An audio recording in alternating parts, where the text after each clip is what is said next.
Avant de se rendre à la manifestation organisée par Enarda, Safwan, 23 ans, écoute encore les conseils de sa mère. Elle est son premier soutien, celle qui l'incite à défendre ses convictions.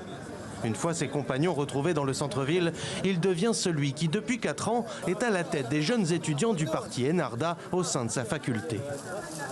Voilà 3 semaines qu'on prépare cette marche en travaillant jour et nuit pour qu'on puisse l'organiser dans les meilleures conditions.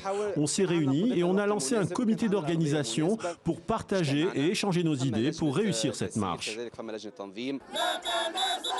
Objectif affiché par Enarda, soutenir l'expérience démocratique à l'heure où l'exécutif est en crise. Entre le président Raïs Saïd et le Premier ministre Hichem Mechichi, rien ne va plus. Le premier refuse de valider le remaniement gouvernemental du deuxième. Dans cette crise, le parti issu de l'islam politique soutient pour l'heure le chef du gouvernement et tente de s'imposer avec cette démonstration de force comme un arbitre.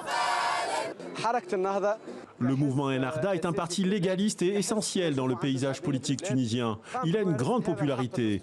Notre marche aujourd'hui fait partie de notre droit constitutionnel obtenu de notre révolution. C'est pour cela que nous sommes aujourd'hui ici, pour poursuivre le processus démocratique et restaurer des institutions législatives.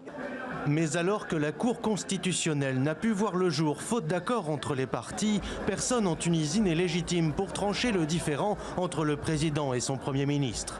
En transposant la crise du sommet de l'État dans la rue, avec cette manifestation voulue par le chef du Parlement et patron d'Enarda, Rached Ghannouchi, le mouvement de la Renaissance veut accélérer le déblocage au risque d'accroître les tensions.